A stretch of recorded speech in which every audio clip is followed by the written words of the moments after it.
விநியோகத்தை உறுதி செய்ய ஜேசிஎம் மக்கள் மன்றம் குரல். புதுச்சேரியின் நலனுக்காகவும் மக்களின் வாழ்வாதாரம் மேம்படவும் தொடர்ந்து குரல் கொடுத்து வருகிறது ஜேசிஎம் மக்கள் மன்றம்.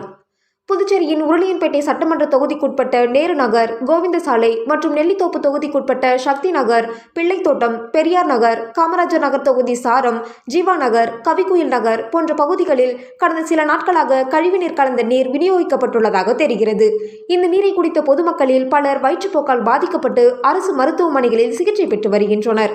உச்சகட்டமாக இந்த மாசடைந்த நீரை குடித்து 3 பேர் உயிரிழந்த சம்பவம் நெஞ்சை பதற செய்கிறது.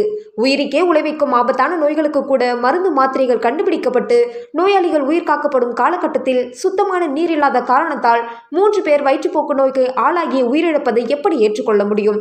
இன்னும் சொல்லப்போனால் இது நோயால் உண்டான மரணம் அல்ல, முறையாக நீரை விநியோகிக்காத அதிகாரிகள் அனைவரும் பொறுப்பேற்க வேண்டிய ஒரு குற்றமாகும். ஏதோ ஒரு நாளில் நிகழ்ந்துவிட்ட தவறாக இதனை எண்ணி கடந்துவிட முடியாது. ஒவ்வொரு நாளும் சரியான முறையில் நீர் விநியோகம் நடக்கிறதா என்பதை கவனிக்க வேண்டிய பொறுப்பு பொதுப்பணித்துறைக்கு உண்டு. அவ்வாறு செயல்பட்டு இருந்தால் 3 உயிர்கள் பறிபோயிருக்காது. இத்தனை பேர் மருத்துவமனைகளில் சிகிச்சைக்காக அனுமதிக்கப்பட்டிருக்க மாட்டார்கள். மழைக்காலங்களில் குடிநீருடன் கழிவுநீர் தேங்காமல் இருப்பதை உறுதி செய்ய வேண்டும். இவற்றை போர்க்கால அடிப்படையில் பொதுப்பணித்துறையினர் மேற்கொள்ள வேண்டும் என்பதை வலியுறுத்தி கேட்டுக்கொள்கிறோம்.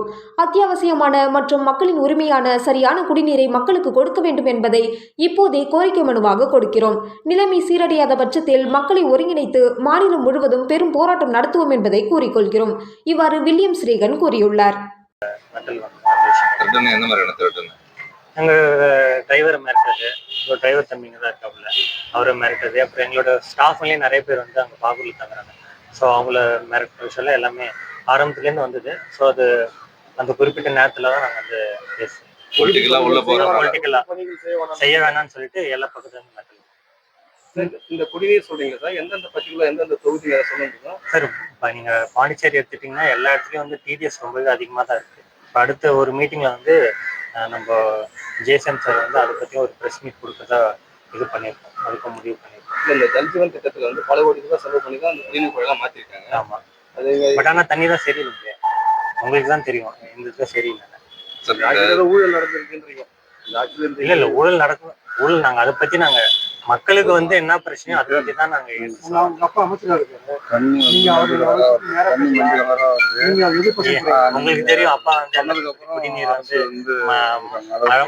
மழை நீரை வந்து பூமி கட்டில வச்சு நம்ம வந்து கவர்மெண்ட்டுக்கு வந்து எவ்வளவுதான் அப்பா வந்து வலியுறுத்தினா இது வரைக்கும் எந்த ஸ்டெப் நாங்க வந்து பாலிடிக்ஸும் இதே ரிலேட் பண்ணாதீங்க. நாங்க வந்து மக்கள் மன்றம்னு ஆரம்பிச்சிருக்கோம். இதுல வந்து பப்ளிக்கு என்ன தேவையான பேசிக் விஷயம் என்னமோ அதை பத்தி தான் நாங்க சொல்றோம். ஜேசிஎம் மக்கள் மன்றம் வந்து அடுத்த கட்சியா மாறதுக்கான வாய்ப்பு இருக்கு. இல்ல சார், அதை பத்தி நாங்க இப்போதைக்கு எந்த ஒரு முடிவு எடுக்கல. இப்போதைக்கு வந்து ஒரு மன்றத்துல என்னென்ன ஆக்டிவிட்டிஸ் பண்றோமோ அது மட்டும் தான் சார். நான் பிஜேபி எந்த பொறுப்பு அது முன்னாடி இருந்து சார். இப்போதைக்கு நான் பாலிடிக்ஸ் பத்தி நம்ம இல்ல அதுல சார் ஜேசிஎம் மக்கள் மன்றம் ரைட்டு தான். நீ ஒரு எலெக்ஷன் முடிஞ்சு ஒரு வருஷம் 2 வருஷத்துக்கு முன்னாடி செஞ்ச பரவாயில்ல. எலெக்ஷன் வரதுக்கு நான் ஒரு 4 மாசத்துக்கு முன்னாடி 5 மாசத்துக்கு முன்னாடி செய்றீங்க. அதுதான் ஒரு சந்தேகம் வருது. அது இல்லாம தொகுதி முழுவதும் நீங்க உங்களோட சர்வீஸ் தான் வருது. அதனால கேக்குறோம், மக்கள் மன்றம் அரசியல் கட்சியா மாறதுக்கு வாய்ப்பு இல்ல? அது தெரியல சார். அது ஒரு 2-3 மந்த்ஸ்ல பாப்போம் சார். அதை பத்தி இப்ப நாங்க வாய்ப்பு இருக்கு. வாய்ப்பு அதை பத்தி சொல்ல முடியாது. 2-3 மந்த்ஸ்ல பேசலாம். அதை பத்தி இப்போதைக்கு அதை பத்தி பேசலாம் சார். நெல்லித்தோப்பு தொகுதியில குடிநீர் சரியில்லைன்றாங்க. எல்லா தொகுதியிலும் சரியில்லை. கிராம பக்கத்துல தான் வந்து ஏதோ ஓரளவுக்கு